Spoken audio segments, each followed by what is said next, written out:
Syukur Alhamdulillah, tahun ini kita masih dipertemukan dengan bulan suci Ramadan. Ramadan bukan sekedar menahan lapar dan dahaga, tetapi waktu untuk memperbaiki kualitas diri, baik ibadah maupun menata akhlak. Jadikan Ramadan ini sebagai titik balik untuk menjadi pribadi yang jujur dalam perbuatan, sabar dalam ujian, dan disiplin dalam ketaatan. Dewan Komisaris, Direksi dan seluruh karyawan PT Semen Tonasa mengucapkan Selamat menunaikan ibadah puasa.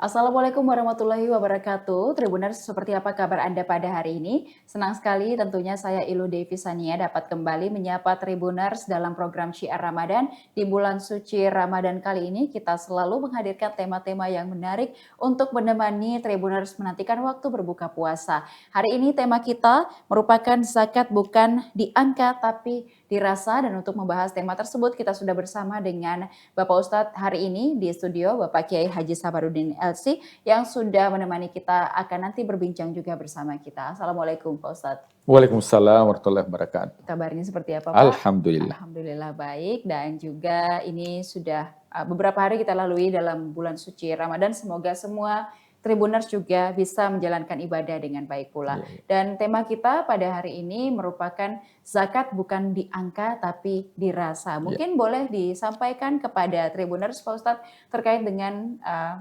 kewajiban kita berzakat seperti apa, kemudian niatnya seperti apa, sehingga bukan masalah nominalnya tapi juga masalah rasa ataupun juga keikhlasan kita. Silakan. Bismillahirrahmanirrahim. Hamdan wa syukranillah, salatan wa salaman ala rasulillah, amma ba'd. Ya, tentunya bulan suci Ramadan itu memiliki ciri khas karena adanya zakat yang dikeluarkan. Baik itu zakat harta maupun kewajiban untuk mengeluarkan yang disebut dengan zakat fitrah. Akan tetapi pada hakikatnya, ya zakat ini cara Allah untuk membersihkan harta yang kita dapatkan dan juga membersihkan diri bagi orang yang memiliki harta. Ya, terkadang ada ungkapan mengatakan bahwa ada ketakutan orang kaya takut miskin. Ya, tentunya perlu dipahami bersama bahwa ketika kita mengeluarkan zakat, sesungguhnya itu cara untuk menumbuhkan tangkai yang lebih banyak. Nah, sehingga dalam kehidupan, kalau ada pohon yang dibiarkan begitu saja, maka mungkin akan tumbuh ke atas, akan tetapi akan mudah diterjang badai ataupun angin. Akan tetapi ketika ada pohon, bahkan bunga-bunga yang kita miliki, digunting dan hasilnya akan kita lihat bahwa akan bertumbuh, bercabang.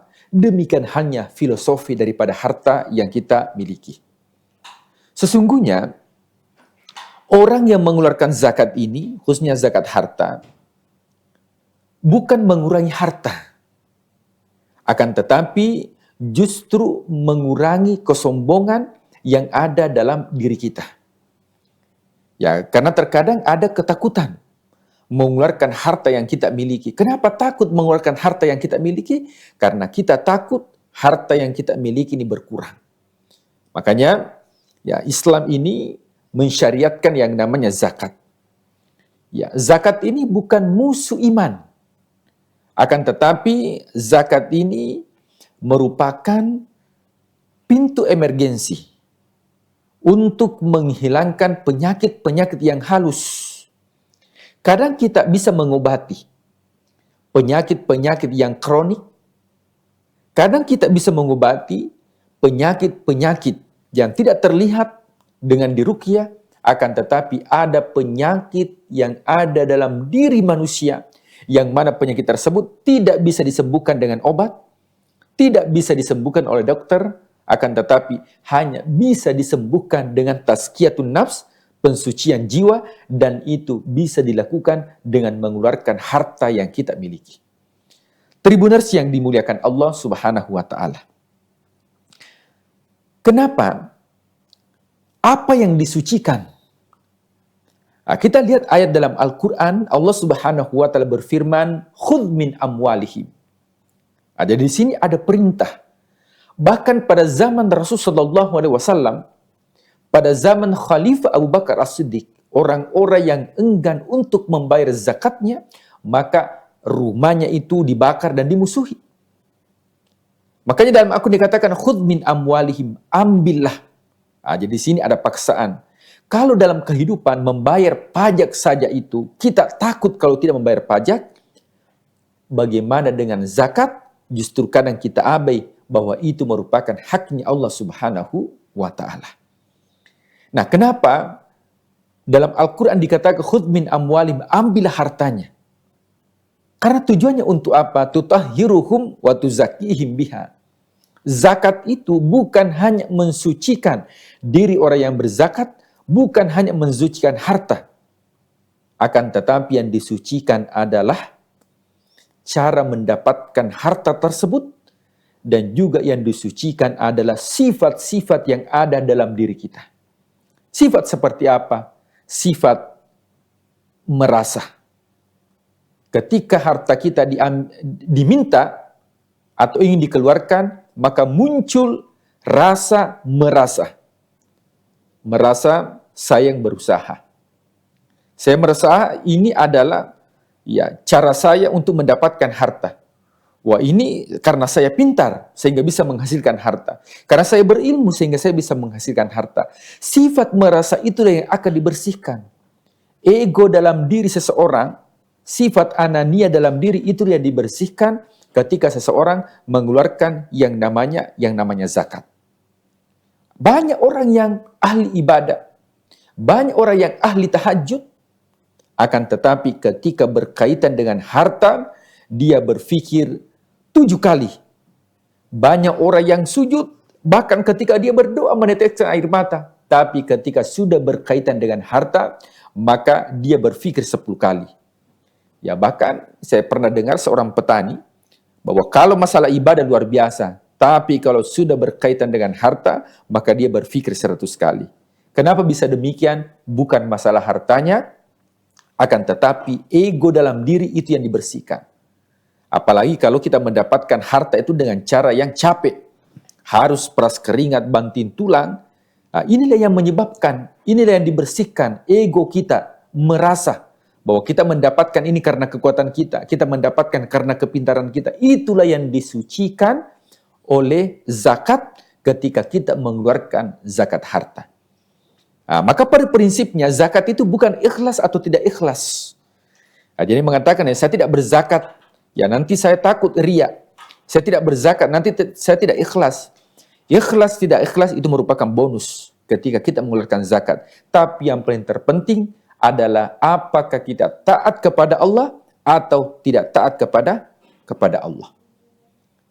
Pemirsa Tribuners yang dimuliakan Allah Subhanahu wa Ta'ala. Sesungguhnya dalam kehidupan, apa yang kita miliki itu hanya ada 3. Ya, pada hakikatnya.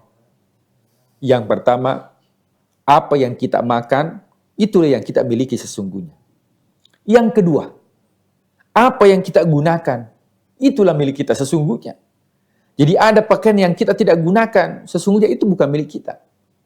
Dan yang ketiga adalah apa yang kita keluarkan berupa zakat, infak, dan sedekah, maka itulah milik yang hakiki. Oleh sebab itu, terkait dengan zakat ini bukan berkaitan dengan nominal. Ya, terkadang ada orang ketika mendengar kata zakat, yang dia pikir adalah investasinya di mana, yang dia pikir rukonya di mana, yang dia pikir berapa depositonya. Sesungguhnya terkait dengan zakat ini bukan masalah angka, akan tetapi masalah rasa. Kalau kita merasa bahwa harta itu merupakan titipan dari Allah, makanya dalam kehidupan, orang yang gemar untuk berzakat pasti hidupnya tenang. Pasti dia bahagia. Tapi orang yang enggan untuk berzakat, pasti hidupnya tidak tenang. Kenapa orang yang berzakat itu hidupnya tenang? Karena diibaratkan bahwa dalam kehidupan, ya dalam diri kita ini, ya kita mengkonsumsi makanan. Makanan akan dicerna. Dan ujung-ujungnya makanan itu akan kita keluarkan menjadi kotoran. Maka pada hakikatnya harta yang kita miliki ada haknya orang lain. Hakkul lis-sa'il wal mahrum. Diibaratkan kalau kotoran, maka cara membersihkan itu zahir dan batin dengan mengeluarkan harta. Orang yang tidak bisa membuang air kecil atau membuang air besar, maka diibaratkan itulah orang yang enggan untuk mengeluarkan harta yang dia miliki. Nah, kenapa orang yang berzakat itu bahagia? Karena ada haknya orang lain dari harta yang dia miliki. Dia berikan kepada orang lain, maka tentunya dia akan merasa bahagia. Dibandingkan orang yang menahan. Coba, Tribuners yang dimuliakan Allah. Ada hartanya orang yang kita miliki, tapi itu hartanya orang lain. Bahagia apa tidak? Tentu tidak bahagia. Kenapa? Karena kita menjaga, tapi itu bukan harta kita, tapi harta orang lain. Justru kita terbebani. Tapi kalau kita mengeluarkan haknya orang lain yang ada dalam diri kita, maka insya Allah kita akan bahagia. Makanya menurut survei, orang-orang yang mendapatkan ketenangan, orang-orang yang bahagia adalah orang-orang yang sudah mengeluarkan haknya orang lain, di antaranya dengan disyariatkan yang dinamakan dengan zakat harta, yang hanya diminta oleh Allah 2,5%. Jadi kalau ada harta kita 10 juta, itu hanya diminta 2,5%, berarti hanya diminta 250.000. Kalau ada emas kita 85 gram, hanya diminta 2,5. Oleh sebab itu, harta yang diminta oleh Allah dari segi angka sangat sedikit, hanya 2,5% dari total harta yang kita miliki. Akan tetapi, kenapa manusia enggan untuk mengeluarkan 2,5? Itu bukan terkait dengan angka, akan tetapi ada rasa dalam dirinya bahwa merasa dia mendapatkan harta karena kecerdasannya, dia mendapatkan harta karena usahanya, dia mendapatkan harta karena ilmunya, sehingga rasa ego itulah yang kita kikis, yang kita hilangkan. Rasa kesombongan itu yang merupakan penyakit yang halus, yang tidak bisa diobati oleh dokter, akan tetapi bisa diobati dengan terapi gemar untuk berderma atau mengeluarkan infak, zakat, dan sedekah. Wallahu a'lam bishawab. Ya baik, jadi ini sekaligus mengingatkan kita Pak Ustadz, ternyata harta yang kita miliki itu bukanlah milik kita sepenuhnya. Kita berzakat untuk juga sama-sama membantu saudara-saudara kita agar semuanya bisa merasakan kebahagiaan gitu ya Pak Ustadz. Betul. Ya. Dalam nanti juga merayakan Hari Raya Idul Fitri, semoga semua bisa mendapatkan rahmat Allah, dan juga kita sebagai manusia adalah perantara untuk membantu saudara-saudara kita melalui zakat juga, dan bukan di angka tapi dirasa seperti apa.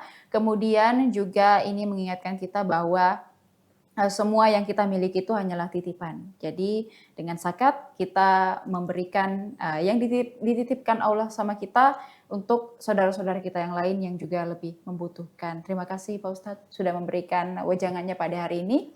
Dan teman-teman juga di bulan puasa ini nanti jangan lupa untuk membayar zakat ya Pak Ustadz ya. Dengan sesuai dengan yang ditentukan tadi 2,5% ya.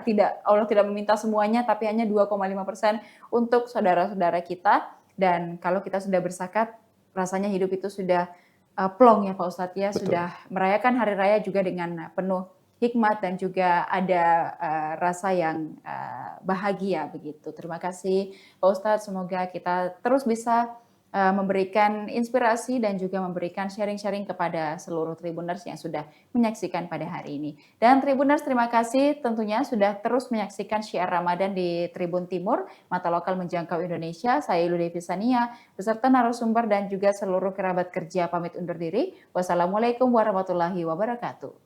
Waalaikumsalam warahmatullahi wabarakatuh.